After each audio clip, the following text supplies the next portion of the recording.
জনাব শাহাবুদ্দিন চুপ্পু তাকে কেন রাষ্ট্রপতির পদ থেকে সরানো হলো, এটা নিয়ে আমাদের ঘুম হারাম হয়ে গিয়েছিল। কারণ কি? তার সাথে শেখ হাসিনার এখন যোগাযোগ আছে? শেখ হাসিনা আসবে, এসে মানে তাকে একটা স্পেস করে দেওয়ার জন্য, শেখ হাসিনাকে স্পেস করে দেওয়ার জন্য চুপ্পু কি মার্শাল ল জারি করবে, জরুরি আইন জারি করবে? এটা কি তারেক রহমান সাহেব জেনে গেছেন? এজন্য কি তাকে সরিয়ে দেওয়া হচ্ছে? তার সঙ্গে কি সেনাবাহিনীর কোনো যোগাযোগ আছে?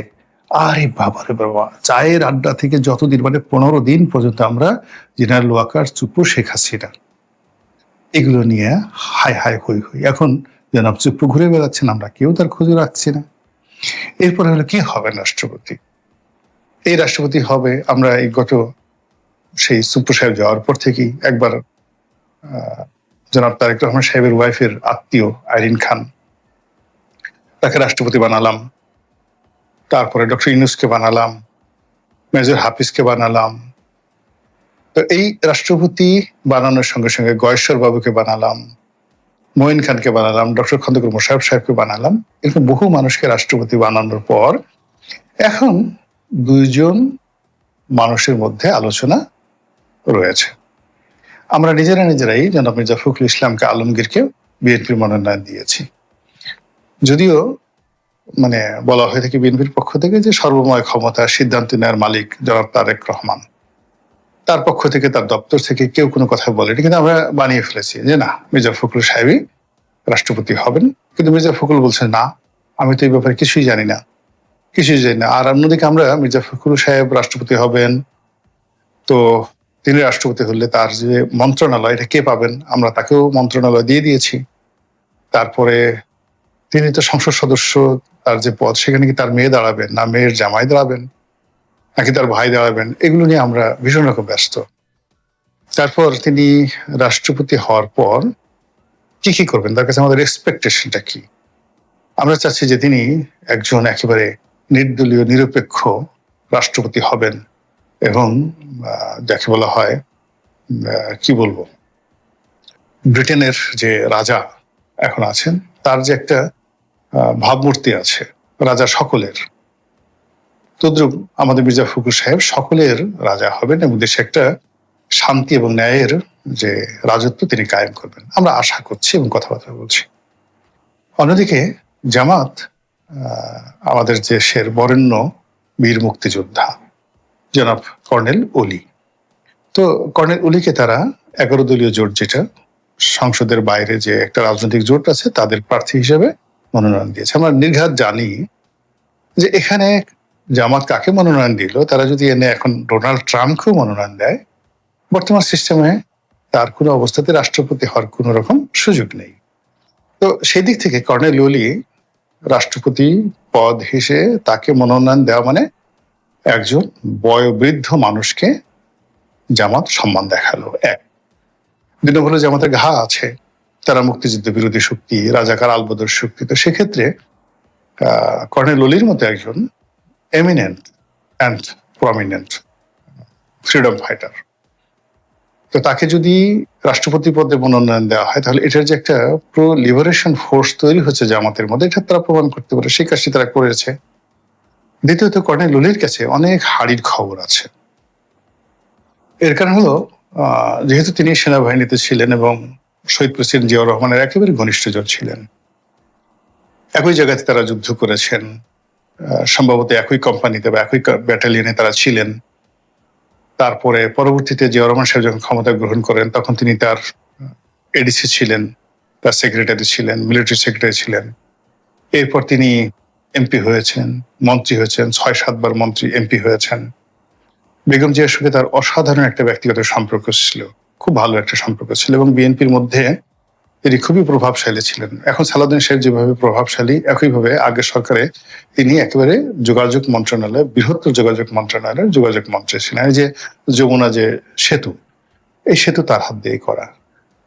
তো সবাই বলা বলি করে যে এত বর্ণাঢ্য রাজনীতি, তারপর চাকুরি, সেনাবাহিনীর কর্নেল পদে চাকুরি, মন্ত্রী, এমপি, এত কিছু করার পরও তার বিরুদ্ধে দুর্নীতির অভিযোগ আসলে এভাবে তার প্রতিপক্ষরা তুলতে পারেনি। তার ভিতরে তার অহমিকা আছে, কেউ কেউ তাকে বলার চেষ্টা করেন যে সব ব্যাপারে তিনি ক্রেডিট নিতে চান, তিনি কাউকে সম্মান করতে চান না, সবাইকে ছোট করতে চান, এই কথাগুলো অভিযোগ রয়েছে, কিন্তু কেউ বলতে পারবে না সে যে দুর্নীতিবাজ। আর অধিকত সে যেহেতু বিএনপির সবচেয়ে দুঃসময়গুলো যখন গেছে আর বিএনপির সবচেয়ে সুসময়গুলো গেছে, এই দুটো সময়ই সে বিএনপিকে কাছের থেকে দেখেছে এবং নীতির নির্ধারণী পর্যায়ে ছিল। আবার বিএনপি থেকে সে বের হয়ে চলে এসেছে বিদ্রোহ করে। তো সব মিলিয়ে তার যে জীবন, এটা বিতর্কিত, আলোচিত, সমালোচিত, সফল, সার্থক এবং অ্যাট দ্য সেম টাইম মানে অনেকের কাছে তিনি যাকে বলা হয় একেবারে অপছন্দের মানুষ। কিন্তু তার নির্বাচনী এলাকাতে তার যথেষ্ট মানে পুরো দুটো নির্বাচনী এলাকা সংসদীয় আসনে তার কিন্তু চট্টগ্রাম, সাতকানিয়া এই যে এলাকাতে তার জনপ্রিয়তা রয়েছে। তো সেই ভদ্রলোককে মনোনয়ন দেওয়া হয়েছে।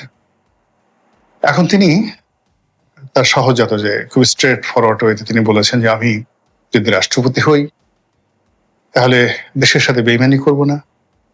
এখন বেইমানি বলতে কি বোঝায়? তিনি যে রাষ্ট্রপতি হবেন এটা তো কর্নেল ওলি ভালো করে জানেন, কিন্তু তিনি বেইমানি বলতে যেটা বোঝাচ্ছেন সেটা হলো এই রাষ্ট্রপতির পদে থেকে বা তিনি যে দলকে রিপ্রেজেন্ট করেন তারা কখনোই বাংলাদেশকে পাকিস্তানের হাতে তুলে দেবে না অথবা বাংলাদেশকে ভারতের হাতে তুলে দেবে না। দেশ বিক্রির যে একটা অভিযোগ রয়েছে সেটা তিনি করবেন না। 2 নম্বর হলো যে তিনি বলার চেষ্টা করছেন যে এখন যাদেরই নাম রাজনীতিতে এসছে তাদের সকলের মধ্যে সবচেয়ে বয়োবৃদ্ধ, সবচেয়ে যোগ্য এবং তার রয়েছে একটা ধারাবাহিক উত্তরাধিকারী, মানে ট্রেডিশনাল একটা উত্তরাধিকারী রয়েছে, রাজনীতির উত্তরাধিকারিতা।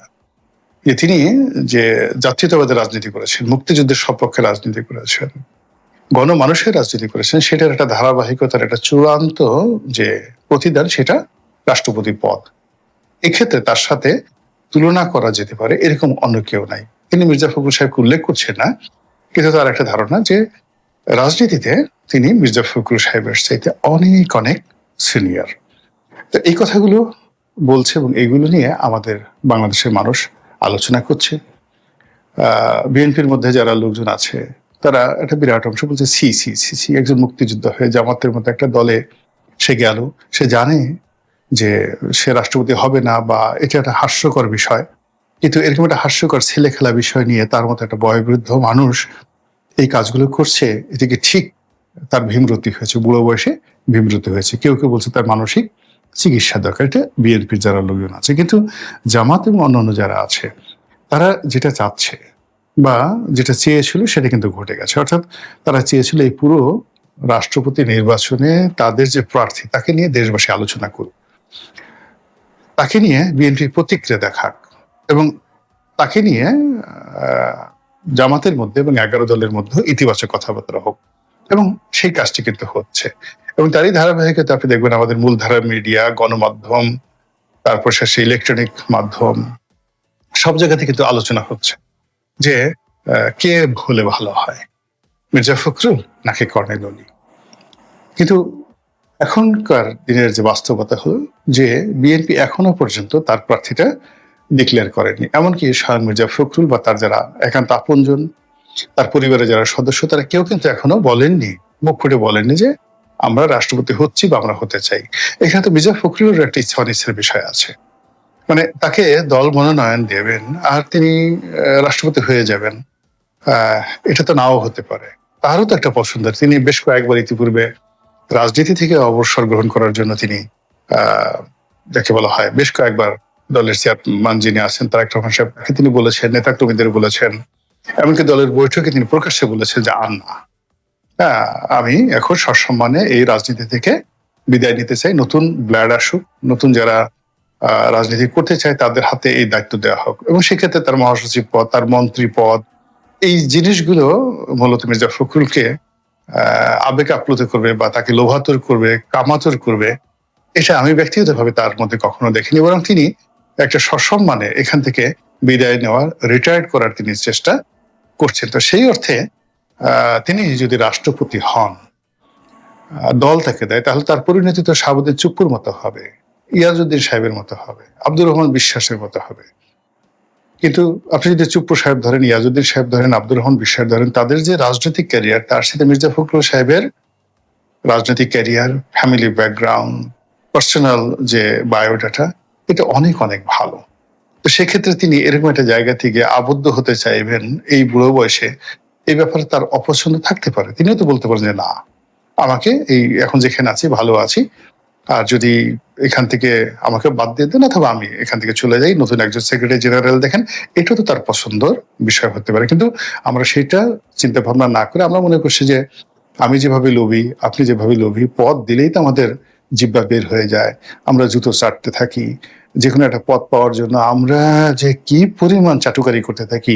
তা আমাদের যে এই যে ন্যাশনাল ক্যারেক্টারিস্টিক্স হয়ে গেছে, এই ক্যারেক্টারিস্টিক্স এর ভিত্তিতেই আমরা মির্জা ফখরুল সাহেবকে ধরে নিয়েছি যে তারেক রহমান সাহেব দিলেই তিনি সেটা গ্রহণ করবেন। এখন তারেক রহমান সাহেবের পক্ষ থেকে বলা হয়নি, দলের পক্ষ থেকে বলা হয়নি, মির্জা ফখরুল সাহেবের পক্ষ থেকে কোনো ইন্টারভিউ দেওয়া হয়নি, অথচ আমরা তাকে প্রার্থী করে বসে আছি। আর অন্যদিকে 0.0001% যার সম্ভাবনা নাই, তাকে নিয়ে জামাত 11 দল এবং স্বয়ং প্রার্থী জনাব কর্নেল ওলি সাহেব, তিনি বেশ আগ্রহ দেখাচ্ছেন, বক্তব্য দেখছেন, মুভমেন্ট করছেন, এটা আত্মবিশ্বাস দেখাচ্ছে যে যদি ফেয়ার ইলেকশন হয়, সবাইকে যদি ভোট দেওয়ার সুযোগ দেওয়া হয়, তাহলে সরকার দলেরও অনেক লোক হয়তো তাকে ভোট দেবে।